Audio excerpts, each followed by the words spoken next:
Hey, I'm John Greaves III. I'm the fun and garage gym life. I like talking to cool people. And so I am very happy because I'm getting to talk to a cool person today. My guest is Tiffany. We're going to figure out which one we're going to use today.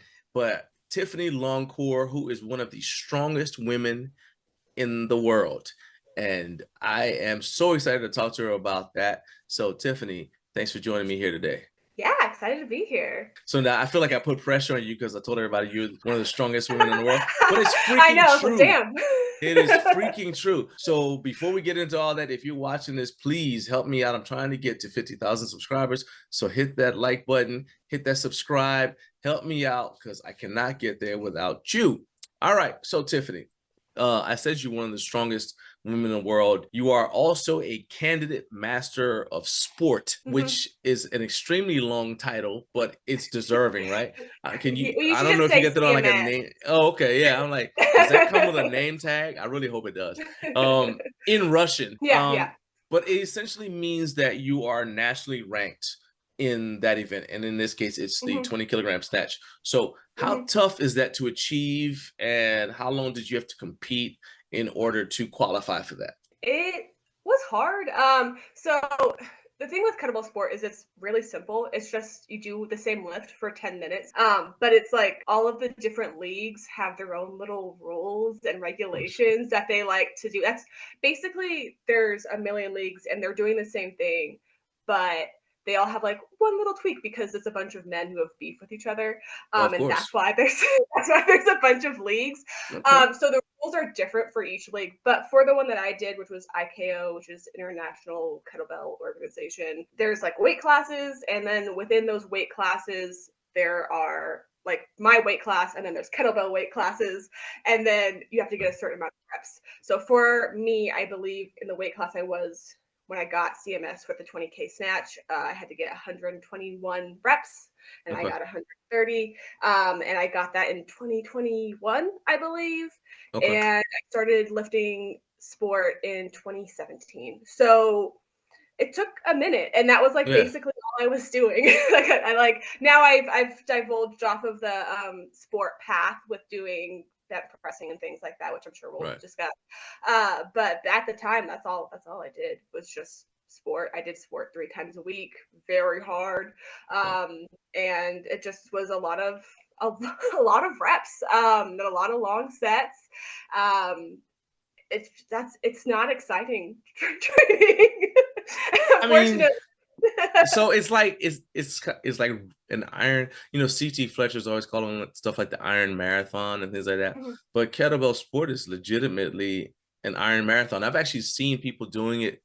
We were at the Arnold and we saw people doing it, Yeah, and I was looking at it, I said I've had that athletes compete at the Arnold. I was like, that looks like a brutal thing to do to your hands.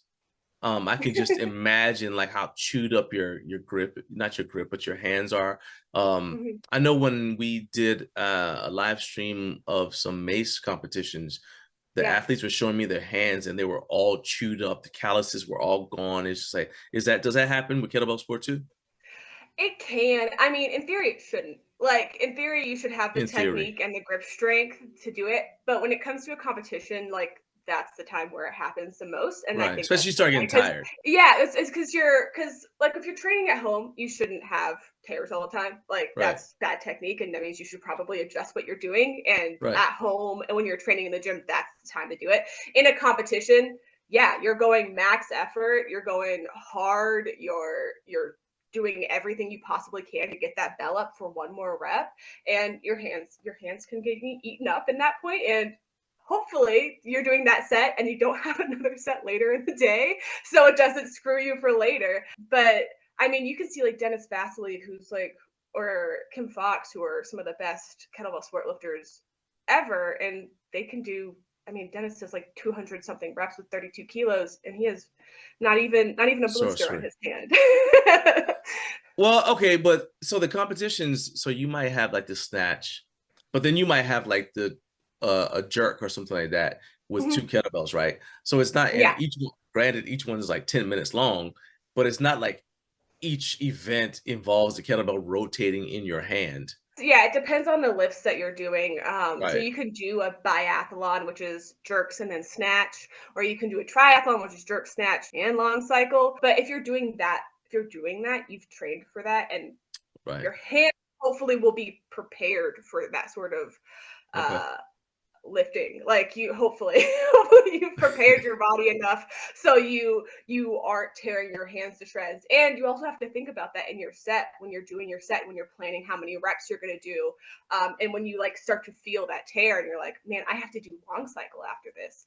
Right. I have to adjust what I'm doing. I have to switch hands early so you don't whip your hands up, so you can do a long cycle set. And long Right. cycle is a clean and jerk because I'm sure nobody Right. that's what sport is. Not a Um, soul. They're all no, Googling right now. yeah, They're all yeah, yeah. Googling. Yeah, Okay. there's Oh, yeah. So there we go. Y'all yeah, come back. sport Pay is attention. three lifts is double jerks, snatch, single arm snatch, and double clean and jerks. And there's also single and double variations of all Right. of those. Typically one hand switch or no switch. So let's talk about strategy for a second. I love Yeah. conversations like this because I know I sent you like a list of questions, Hmm. but I always find that over the course of the conversation, stuff will come up that sends my mind Hmm. on a tangent. So let's go down Yeah. one now. So it occurs to me, so like there's gamesmanship in every sport. When I Hmm. used to fight, there's like stuff you do to try to get in the other guy's head. There's uh I just remember the guy who was my training partner, and his, like you do the stare down. His Hmm. strategy for his first fight was he said he's going to pretend that he was attracted to his opponent when they Oh, did the stare down. It's like, that'll psych him out a little bit, I was probably. like, I said, I can 100% guarantee, I don't know if it's going to work, but I can guarantee that he is not trained for that. Like, No, he's no, not he's trained for not. that He's not moment. planned for that. No. Anyway, but there's always gamesmanship. So it just occurs to me that there's got to be some with you guys. So Mhm. is there something like, like the mind games, like you're like, okay, I'm not gonna I know you guys can put the kettlebell down once, right? But you're like, I'm No, not not at gonna all. oh, not at all. So I was like, I was just thinking like maybe there's something you could switch hands or something like that for Switch some hands of it. once. Yeah. So you're like, well, I'm not gonna switch hands until they switch hands. I will Mhm. break you, like, Drago, right? I'm gonna I keep think going until they switch hands or something.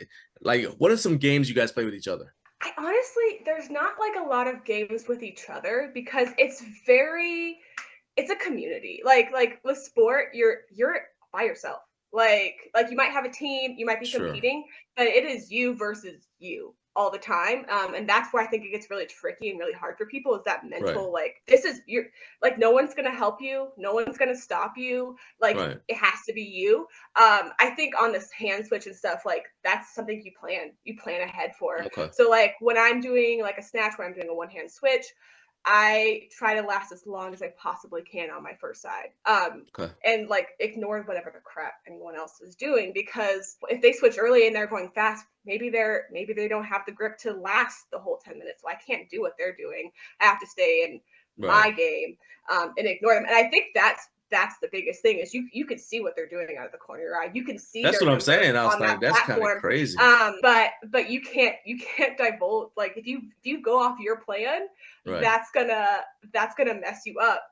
Like that's I think the most common issue I come up with new lifters is we plan and we go, okay, this is what we're gonna do. We're doing a 10-minute snatch set.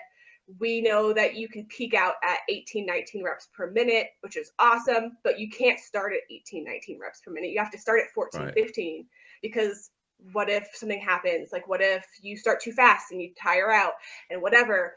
And they get on that platform, they hear people yelling, they see the person next to them going faster, and then they go too fast. And Right. then that's when they screw themselves over because they didn't stick to their plan. They go, oh, and then they do 18 reps the first minute, and then they're like, oh, shit, I have 10 more minutes. I have 9 more minutes to do. I'm Right. not going to be able to maintain this pace for the whole time. I have to adjust. I have to take an extra second. I have to figure out what I can do and what I can maintain for the rest of this set. Right. Maybe I went way too fast and I have to switch early. Now I have to do 7 minutes on my second hand, and my second hand is my weaker hand. Like Right. it's like that sort of a thing versus like what they're doing because kettlebell sport, like as a community, we're all really rooting for each other. Right. Like Like, because it's hard. And also Of there's like course, yeah. not that many of us. There's not that many of us, so we don't want to scare people off. So we're like, you're doing it. Yeah, we're so excited that you're here. There's like 50 of us. Like there's Yeah, not yeah, that, it's not that big of a community.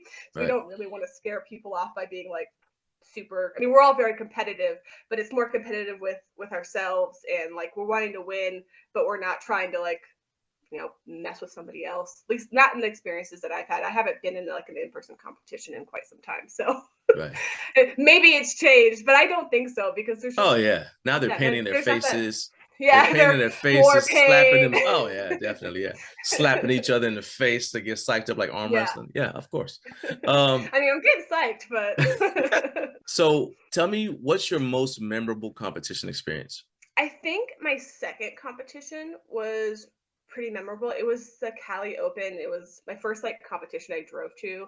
So the first competition I ever did, it was like local. It was like a 10-minute drive from my house. So it didn't feel like a big Yeah. thing. And also I was just like trying to survive. Like it was my first time doing it. I didn't have like huge goals. I was like, I just want to do it and see that I can do it. Yeah. So for the second comp, it was one way bigger. Like it was a whole lot more people. It was people I didn't know versus like Huh. the people I'd been training with. So it was a little bit scary. And I drove 4 or 5 hours to get there, or 4 hours. Um, and uh, and my team was there, and that was really cool. So I did my 10-minute snatch set, and I won in December. I'd hit like 198 reps, and I really wanted to get over 200 reps. That was like my coach's rule to move up. You had to hit 200 reps for your 10 minutes before she Gotcha. let you go heavier. Right. And I was like, damn, I was so close. Yeah. And then I went, and I had another girl who was on the same flight as me. That's what we call each set. And she, who was on my team, and she dropped her weight. So our team had been split, but she dropped. So then all of a sudden I had my entire team sitting there Oh like wow. cheering for me and like yelling for me and like rooting for me. And I got 229 reps, Yeah. which is insanely fast. Yeah, I'm gonna say that's um, because you that's like really psyched fast. up, you motivated. You're like, oh yeah, I that's had the cool. whole team there. I like Yeah. it, everything went like perfectly to plan, and I had Adrenaline rush. traveled to get Nice. there, and it was just like a really exciting moment. And I was like, yeah, I think this is a thing that I like That's really want awesome. to push myself with. And yeah, it was the coolest, and I think that was probably my favorite experience. Also, like my me getting CMS, but that was different because I was by myself in a room Right. online, so it wasn't like I did it, and then I was like, You know, high cool. five Like I guess yourself. I guess I'm gonna go make myself some lunch now. Like, this is That's okay, hilarious. cool. That's the thing Text about my online friend. competitions. You're like, okay, great. Yeah, yeah. Hey, I I'm. luckily like You gotta go stand yeah, and look my at yourself in the mirror and say, I'm world champion. I did it. I Yay did the me. thing I've been training for months. No one around me understands what just happened. I mean, I had gotten lucky. My husband had randomly had the day, so he like got to sit Okay. in and like do my clicker and tell me I was on pace and stuff. So that was cool. But like he doesn't Uh, compete, so it was like yeah. he's like, yeah, you did it, and I was like, you Yeah. don't even He's know though. it's like, yeah. It's like, He's super supportive, but like it's just not it's not the energy. Like when I gotcha. finished that 10-minute set on the platform, I hit 229 reps, and I was like, everyone was pumped for me. I was like, that's cool. And then I got to watch a video that I had a friend take, and I could hear them like being impressed by me, and that was like Nice. really, That's yeah, pretty I was cool. like, oh, that's really cool. Cool. All right. All right. So let's go to the other end of the spectrum. What was your worst moment on the platform? My first biathlon is jerks and then snatch. Okay. If anybody follows me on So hold anything, on. you Is know, that with two kettlebells or one? 2 kettlebells for jerks, 1 kettlebell for snatch. All right. And I did I don't like jerks. There's when I do a snatch set, like I really Most find women like this don't. I find this like really beautiful like rhythm. Like I can like Okay. zone in, and like I don't have to think, and I can just do it. With jerks, I have not ever found that zen. And it's Okay. just hard the whole time. Yeah. And my coach, bless her, was trying to like not overtrain people. So I don't think I was like fully prepared for that competition Oh, that's set. good. The longest I had done before getting on the platform, I think, was 6 minutes. Mm, Um, Yeah, and so I had only done 6 minutes of double jerks. I didn't have a belt, which I definitely need a belt for double 16s to help with the rack position. Sure. Um, and that was the very first set of the day. So like Oh, there's a lot of people watching. I was not prepared, like physically, I didn't feel like I was, at least. okay. And it was the worst 10 minutes of my Wow. life. I I had my husband there and I was like, "Hey, you take pictures, whatever." I have never looked more ill on a That's platform. horrible. I'm like pale, like sheen, like I looked like I was about to puke. I felt like I was about to puke. I did the whole 10 minutes. Okay. But it was a nightmare. It hurt the whole time. I ended Yeah. up dropping the weight one time on my shoulder and it hurt, like it tweaked my shoulder. Like after that, I was able Okay. to do my snatch set afterwards, just like based on adrenaline and whatever. But it was not fun. I like Yeah, it doesn't dropped the sound weights and I just like sat on the platform and like some people had to like help me like I'm get my sad for weights you, off. and it wasn't even today. It I'm just like hurt. sad for you. I Like, dang. it was I wasn't prepared. I don't feel like I had done enough sets and so I did another jerk biathlon to like redeem myself. Like so I didn't hate it as much just last December. It went so much better. I Well, was like, like, what did you okay, even do that day? It's like that's like the kind of day where you just like, okay, I have to go pet a dog just so I can feel well, better I had about to do life. another set Oh afterwards. God. So I did my jerk was the very first set of the day, and then I had an hour, and then I did my snatch set, and the snatch set went Well, the great. snatch is Like good. Okay, so that brought you back. Yeah. yeah, so it brought me back, and Okay. then it was a holiday one, so it was called Deck the Bells, and we also did like a relay. So like my friends Okay. and I did like a so like it ended up being a fine day, but whew, That it was first moment, like yeah. you can find that video is like posted up, and and I it looks so I look ill, and I felt ill. I have never Nice. felt worse on a Is it on platform. your YouTube channel? It's on my Instagram, like, under the sports set I was about to say series. You you could definitely find it. posted on your YouTube It might be. channel. It was years ago, so I have That's all to right. re-film You it. might get that might be the It one. might You know be. how YouTube goes. It's like suddenly something just goes viral for no reason. You like, and then you like drive Ugh, so crazy trying to figure out why, and you like, so you don't make I any other. can't You're like, figure out YouTube. yeah, yeah. So it's just like I don't either. Yeah, yeah, I'm and that's literally all of why us are just taking wild guesses. this is going for That's it, it. but Yeah. I think it was really beneficial though too because like now when I prepare my clients for sets, I make sure that they have done long enough sets that they can transition into Right. 10 minutes because 6 minutes is not enough. Four more minutes is a long time, Okay. especially for Oh doubles. yeah. Because like 6 minutes with a single arm, you could switch whatever. But for doubles, that's 4 full minutes you Oh have to yeah. do. I mean, that sounds That's miserable. a long time. It It's is. like It was. it sounds like when you got triples right in a squat. Mhm. So you got the bar on your back and you go down into the hole and suddenly it just feels amazingly heavy and you're Mhm. down there rethinking your life choices and you Yeah. finally somehow get back to the top and you Yeah. realize you got to do it again and you like, Yeah. Yeah. oh yeah. Yeah, Yeah. that's what that story sounded like. Your most Yeah. miserable, but except for 10 minutes. Like, Yeah. God, that sucks. So, was that what you did to recover from that? Is basically just say, okay, I'm going to make sure I build into my training, accumulate enough volume so that I've got the endurance to be able to do that, and it's not a problem anymore.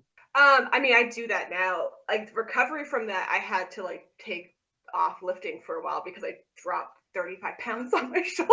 No, no, dude, yeah. um, yeah, so I had to do like a bunch of, wall angels and all the things Yikes. to like build back up again. Right. But now like when I program for me or my clients, I really make sure that they've done enough volume um and sets and length of time because like the duration of a set is a really long time so that they're prepared and also like mentally prepared because I think Yeah. that's how I finished that set. Physically, I did not have it in me, but mentally, I have an excellent mental game plan and I mentally Right. prepare hardcore for sport sets. So I was like, this sucks and it hurts, but mentally I was like, I'm not putting the belts down Right. because I will not, like, mentally that was where I was at. So like Right. even if I got 3 reps in a minute, those bells were staying on You're my staying up chest. there. They were Yeah. staying Okay. over. I'm not dropping them. And I think that's also where people like really struggle with sport is they don't prepare for that side of it. They don't prepare for the Yeah. mental end. Um, so you are into a lot of different kinds of training. You mentioned Yeah. the bent press and some other stuff like that, but you also do Indian clubs, you do mace Hmm. stuff. You do a lot of kettlebell juggling. Uh, Hmm. so this is your coach's hat now. How important is training variety versus having like a specific set of exercises that you know, okay, if I do these 6 things, it's going to give me the training effect that I want.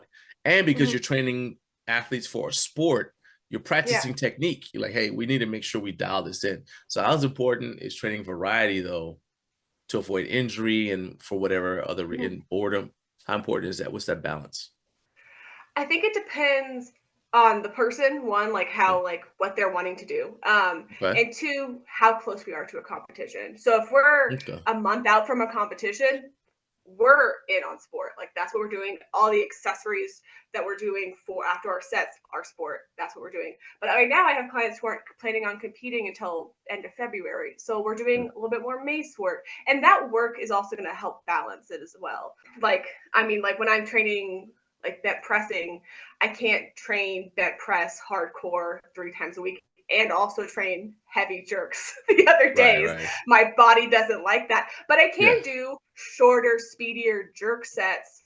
That's going to just generally like balance out that pressing, and also just give me more general strength. So it's just finding what works for each person, and it's going to be different. Like it depends, and I know that's like the Yeah. Yeah. most annoying coach Oh, thing no, to no, say no, in no, the but world. see, that makes sense because I actually go the other way instead of it being annoying. I think that that's wisdom because Mhm. I've had a lot of different coaches. I've had martial arts coaches. I've had lifting coaches. I had mobility coaches. Mhm. Um, I was in the Marine Corps. Yeah. And so, I've had different people try to teach me different things. And the number one thing that I found is that the people who are very dogmatic and say there's only this one way to do it tend to not have the most successful students. Yeah. Instead, what they end up with are robots. And Yeah. as soon as something goes wrong, the robot's programming doesn't cover it, Mhm. right? So I think that if you're going to be a lifter, a well-rounded, or I'm sorry, not a lifter, but an athlete, your training should prepare you for whatever might happen.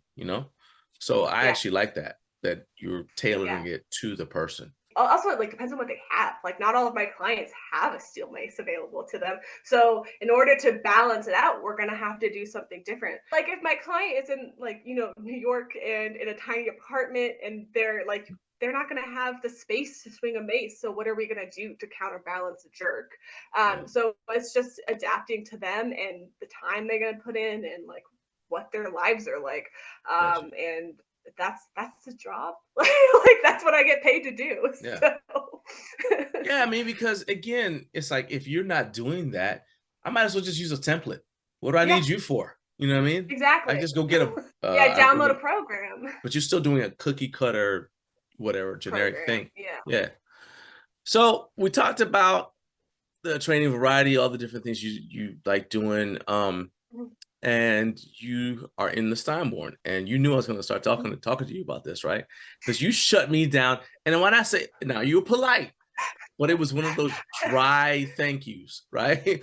Thanks, right? I And I was what like, I what did thought what did I say? What I you don't said it remember. was Like like that's what I mean. It was like a very dry thanks, and I don't even think so. All right, so just so everybody knows, I had been following you for a while. That's really why I felt comfortable reaching out because normally I'm just gonna be like, hey, I'm gonna let you crash and burn, because to Mhm. me it's like walking up to somebody in a gym and just offering them advice, and they don't even know you. Like I'd be like, man, Yeah, go yeah. away, you creep, weirdo. Yeah. So I don't normally do that, but I was like, well, I've been following her for a while. We've actually had a couple of interactions. They've been positive. All right, cool. And I saw you doing Steinborn. And I was like, oh, okay. And you actually in your post, you said you were trying to learn it. You're like, I'm Yeah. not good at this yet. So I was like, oh, okay. Well, she's saying she's not good at it. So I'm like, hey, I'm not an expert, but heck, I've been doing Steinborns for like 3 years. So I'm like, hey, if you want any tips, you know, I'm happy to help. So the thing, your response was, you know how like if somebody like says thanks, but they don't capitalize anything? It was like just like In my defense, I never capitalized anything, okay, so yeah. It felt dry. It felt very it dry. I probably saw it. was. I was like, I was fair. She was like, are you aware that I'm the strongest woman in the world? no, You aware? no, Okay. no. You've got a I shirt mean, he that might says have just that. caught me. I don't, but no, I mean, in my defense, I don't remember. But also, I do not capitalize most of my things. I type It's everything in okay. lowercase all the I'm gonna time. pull this. I'm Um, gonna go find this thing and link to Please it. do. Yeah, Do. like, I was like, because I saw it on your little question sheet. I was like trying to scroll back, and I was like, I haven't even oh, it posted was a a while picture in ago. so I long. abandoned you Yeah, so I immediately. don't. So you actually have gotten really good at it since then. But I was just like, you're on your own. You are on your freaking own. Okay, you'll die alone. No, I'm just Oh kidding. no. Nah, but it was just. But that being said, you know, what was the best piece of unsolicited advice you've ever got? So with my bent press, when I shifted to barbell, I was not great at it because the shift from kettlebell to barbell and bent press is Oh, heck yeah. significant. It's a Yeah. different lift.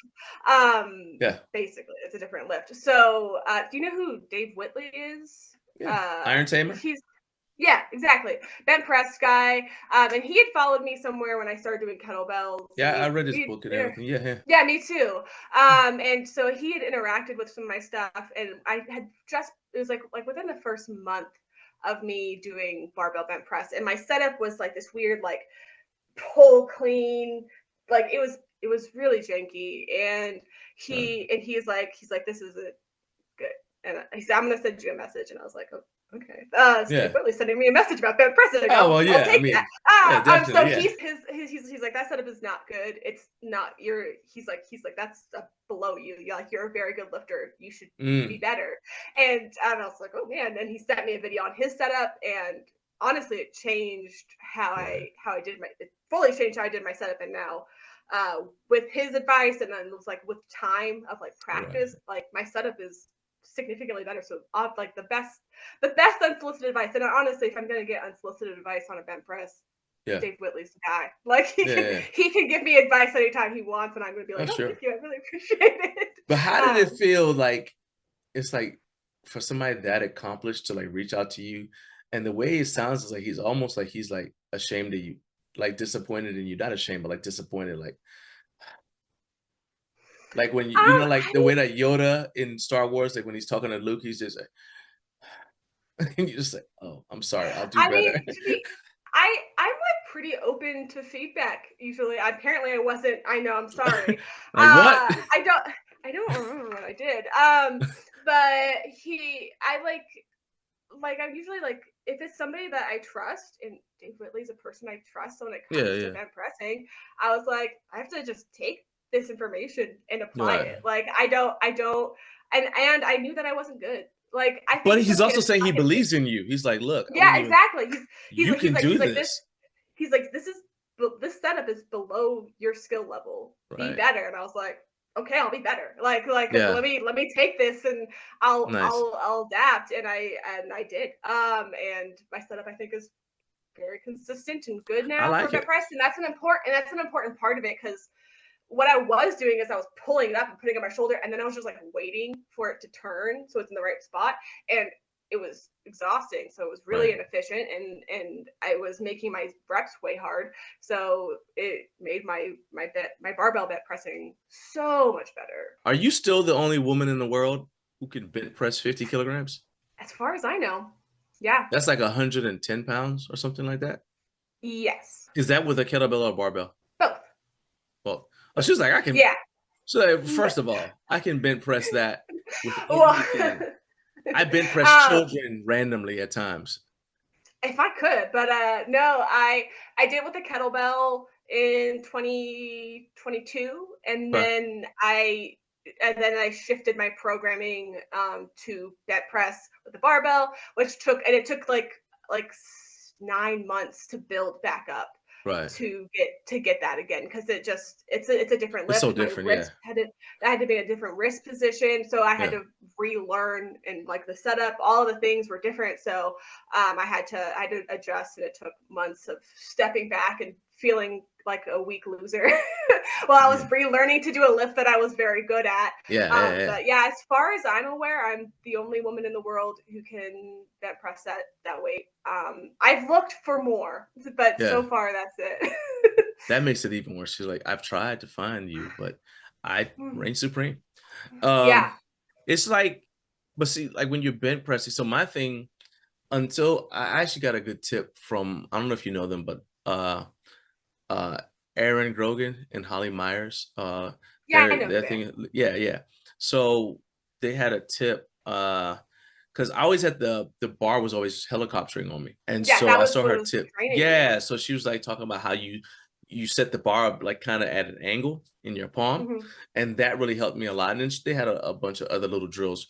But really the person that helped me was Levi Marquardt. He saw mhm, me doing it, and then like actually I reached out to him because I saw him, he was doing it all the time. I said, man, I need some help. He like helped me out. He's like, just keep on working on it. And he's like, mhm. and you'll get better at it. But essentially he was like, you have to find your own way, because he showed me, Yeah, one thing he showed me was 3 different ways to set up. And he mhm, said you have to pick the one that works for you, which again yeah. goes back to what I said, is like you can't do cookie cutter, because I've seen like, I think Peter, I think his name is Newman, Icebox Neiman, yeah. Kettlebell. Neiman, yeah. So like the way he sets up for it, I can't do it that way. Mhm. Um, Yeah, and so yeah, it's just like you just have to find, it's like mhm, what's your way, right? Of doing yeah. whatever the thing is. Yeah. Yeah, and that's what like Peter, we mentioned Peter, he when we talked about bent pressing, he mentioned that bent pressing is like fingerprints. Like Mhm. everyone's got a similar fingerprint, but it's gonna be different. It's gonna be personal. My mobility and my strengths are different than Peter's. So our bent press is going to look different. And it should, because he's got like 50 pounds of muscle on me, you know? Yeah. Or like I mean, or his like limbs are Peter, different leverages too. His limbs are exactly, different different length. Yeah. lengths. All that's Yeah, different. Yeah. all of that comes into play. Same thing with sport. Like my the way my snatch looks different Right. than my clients, because they're differently built. They have different strengths and weaknesses, and we just have to work with those. Right. Versus trying to like make them look like me, because that's not going to work. We're different. We Yeah. have Yeah. different Yeah. bodies. Yeah. So What's your goal with the bench press? You already bench press more than any other woman. Are you trying to like maybe get in like do a record breakers with USAWA or something, so that you I can mean, I think I get on would the books? already, but yeah, I need to like go and do like a USAWA sort of thing, so I can actually have it recorded somewhere. Yeah. But I have two goals. So there is a woman, the only authenticated record Beth Srecky and Yeah. I could find was a woman, a Welsh strong woman named Kate Miriam Williams. Okay. She did a 56.5 kilo bent press back in who knows what year, 1910 or something crazy. Okay. And so I want to Right. beat that. That's my first one. And then I want to be able to bent press like my body weight over my head Oh, that's eventually. nice. I Nice. don't actually know how much that is at this point. I Okay. haven't weighed myself in a hot minute. We're a ways off from that, Okay. probably. But that's my Well, hold like on. Are you trying long. to bench press your ideal body weight, No, whatever no, that is for whatever, you, or whatever you're that weight walking is. around bucket because Yeah, that could my walking fluctuate. around weight. Yeah, that fluctuates Yeah, based on how whatever. much salt you've had that day. Yeah, yeah. Well, like it'll be like close to it. I doubt that it's going to be exact pound for pound.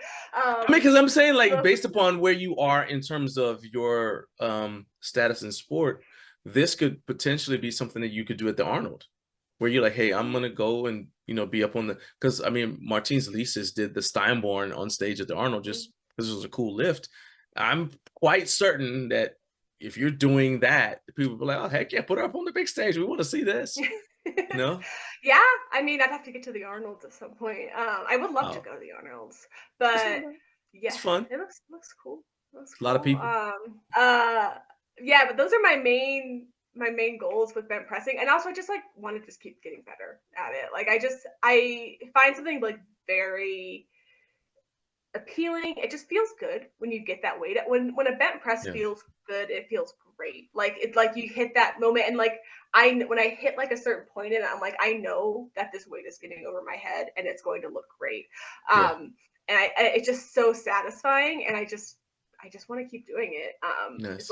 As long as I'm physically able to do so, put Alright. stupid heavy weights over my head, I'm gonna keep doing that. Yeah. Nice.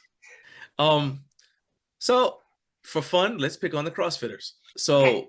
CrossFit, I think CrossFit is a great sport. Let's start there. Mhm. So I don't get hate. I guess any engagement's good. Yeah, if you hate me, put it in the comments. All right. And tell your friends to do it too. Sure. But no, CrossFit's a great sport, but it's got rules, like any sport's got rules that are unique to itself. So that you've got some habits, I won't say bad habits, but you've got some habits to unlearn.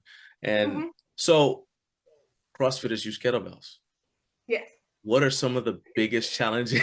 You're already laughing. It's like, so I knew this was coming, and I was just like, I'm trying to be not mean because I don't want CrossFitters to I'm be trying to mad at give you me. time to come up with a No, diplomatic that's cool. answer. We've already We're good. covered that you don't have a filter. So I'm trying to help you here. All right. So what are some of the struggles that these CrossFitters, who are very good people, Mhm. have, who love their families? What's the biggest struggle you see? People who come into kettlebell sport from something like CrossFit, where they use kettlebells, but then they have to unlearn some habits when they come into kettlebell sport. So what Yeah. are some things that they struggle with? I think like the most like famous one that's been recently is their rack position. Hmm. Like they recently did CrossFit Games and they were racking up on their shoulders, and that is not allowed in kettlebell sport. How does it even look They're comfortable? yeah, How is that even comfortable? it was like up here, and then they're jerking from here, and it's not comfortable. And I don't, it's not efficient either. I'm So tired. that Just that little bit right there made me tired. it's not like this is a lot of effort Because like for just to do this, if you're at yeah. home watching this or wherever you are, I want you to put your arms up for the rest of this interview, just like this, until the video's over, And and so then you see what I'm talking about. it's like not efficient. So like for sport and a jerk, your elbows are in your hips, and then your hips bump your elbows up, so that way you're not having to do so much effort with your upper body. Okay. And like that's it's different than any other kind of jerk because of that. Um, Huh. so that is that's the big one.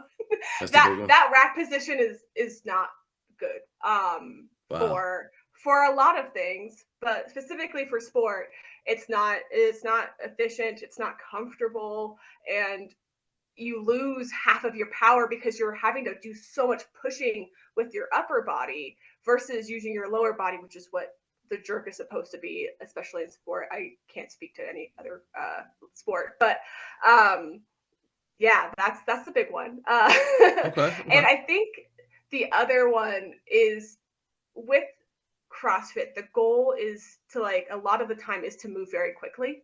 Hmm. It's like very fast, which is fine for their AMRAPs, Metcons, whatever. For kettlebell technique, you have to slow down a little bit. It is not a sprint when you're doing a kettlebell sport set. Right. It's a marathon. So if you're sprinting through, it's like you're gonna burn out. Okay. So shifting into like a lower gear and Okay. being able to like pace yourself differently, Right. because a lot of their sets they're not doing sets for 5 minutes, they're doing sets for 15 reps. So if you do 15 Okay. reps and you're done, rad. Sure. But if you're doing 15, you're trying to do 5 minutes, Hmm. your arms are gonna fall off. Right. Your heart's gonna be beating crazy fast, and then you're not gonna be able to finish your set because you're burning yourself out. So like being able to slow down, I think is a big one that I always have to when I have new lifters coming from CrossFit. Is being like it's okay to go slow. Like you have Right. literally so much time. You have Hmm. more time than you're gonna know what to do with. So slow down, take that breath, and then reset, especially when you have bad reps. Like that's a really big strategy is okay, I messed this rep up, like this rep is not good. And if you're just like speeding through, you're like, oh my god, now I have to keep going, and Right. it messes with your head, and then you just do more and more bad reps. You have to be able to take that second, reset, okay, now we'll do the next rep, and Right. and keep pushing, versus throwing the weights down or whatever. And Right. because you only have to do so many reps and it's fine and you can reset. Right. With sport, you don't get that chance to put the bells down and reset. You just have to keep going. Well, is it hard going the other way to go from like somebody who's done a lot of kettlebell sport? If they want to try CrossFit, is it difficult to go the other way because you guys are so used to going slow?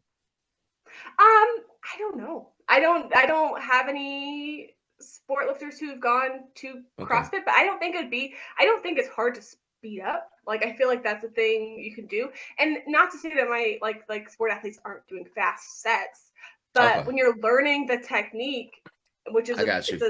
it's an efficient technique. Like it's all about efficiency. It's a lot of teeny tiny little pieces that we're trying to make as efficient as possible so you can last for 10 minutes. You have to be able to slow down for that. You have to be able to go lighter for that so you can be as efficient as possible so you can stretch out for 10 minutes, which is an insanely long time. All right, so we're gonna close up with some rapid fire questions. And I told you I wasn't gonna tell you the questions ahead of time because I want to get your off the cuff immediate reaction. Now you can answer any of these with one word. You can give me a short answer, or you can go in depth and elaborate. It's whatever you want to do. Okay. Okay. And it's whatever it means to you. Okay. Are you ready? No, you're not. I'm just kidding. Okay, let's go. What year was it the last time you needed help opening a jar of mayonnaise? I don't think I've ever needed help opening a jar of mayonnaise. Look at you, just strong from birth. All right, fine. Yeah, maybe a jar of pickles or something. Okay, okay. Trickier. All right. But mayonnaise, no, it's got the twist top. It's easier. Okay. All right. What's the weirdest way somebody's ever pronounced your last name? Honestly, like they say it very French, so they get the Longcor. So fancy. Yeah, like when I took French in high school, and the French teacher always said it like very aggressively French, and it was really funny. Like, but that's not my name. But I mean, and they dropped all those vowels. It is. Yeah. It gets very French, and I was like, that's hilarious. Training outside, training in your house, or training at the local gym? Outside. Okay. Yeah, I think outside. Okay. You travel back in time like on the show Quantum Leap. And for those who are watching, the premise behind the show Quantum Leap is this guy's a scientist. He's got this machine and he goes back in time. The catch is he's not going in his own body. Instead, he appears in the body of someone who actually lived in the past. And it was always like at the worst time. So he's like, he'll just pop into your body and you're about to face a firing squad. Or he pops in your body and you're a race car driver and it says, start your engines, go. And he's like, whoa, but hold on a second. It's like always the absolute worst time. Okay. So you're in that situation. Would it scare you more to suddenly be in the body of an astronaut about to re-enter Earth's atmosphere, or to be in the body of a doctor about to perform brain surgery? Brain surgery. I don't want to be responsible for someone else's life. Like, nope. I haven't watched enough medical dramas for this. That's my all-time favorite. Like, I don't even like the whole show. I just like the intro part where he just shows up in somebody's body. He's like, all right, champ, we're ready for you. What? And he's like in the ring. Touch gloves and come out fighting. He's like, what? Because I think with an astronaut, like, it's already happening. You don't have to do anything in that. Oh no, you're the pilot in this scenario. Yeah, but like it's gravity. You're going down. Oh, okay. Yeah, just aim in that general direction. Yeah, it's probably gonna be fine. I could probably do that. But with a surgery, I have to like cut into somebody, and that's not it. Just aim for water, we're fine. Or something, because it's the brain. You can cut a hole into a person's head without anesthesia. I know, because there's like, skulls of people before anesthesia was invented. Yeah. And you're fine. I don't want to do that. I don't want to be in space, but I don't want to be. But at least in that case, like, I don't know, I'm responsible for my own life, and I presumably You're whoever starting else to is on turn there. red, like you're picturing. Okay. Look, Tiff, It's you're very not stressful. actually in space right now. Breathe. You're in your house. No, yeah, I I'm took good. you to a We're good. place. We're good. I took you to a bad place. I'm sorry. It's okay. I was just like, I don't want to be responsible for someone else's life. That's really scary. Okay. All right. Well, Be you a made lot of it through blood rapid too. fire. You made it through Mhm. rapid fire. Now you see why I didn't want to tell you ahead of time, right? I would have thought too much about it. You like cancel that point. I'm not coming to this interview. I can't take the stress. It's too much. It's too much. I can't do it.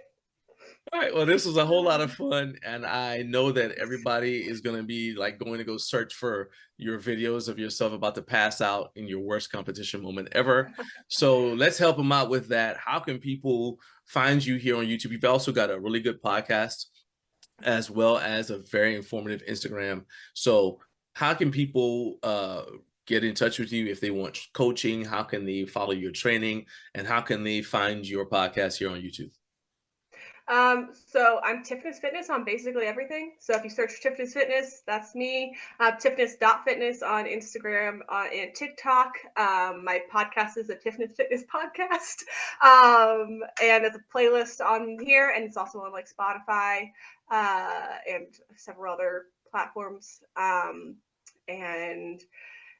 then Ensemble is where you can get like programs for me as well. I have a holiday season program coming out on the 6th of November. I don't know when this comes out, but that'll be like 3 months of like keeping you consistent through the holiday season. So that's going to be a lot of fun. And then, yeah, you can email me or message me through Instagram, tiffness.fitness or tiffnessfitness@gmail.com. I'm really responsive to messages. So feel free to reach out if you got questions or anything.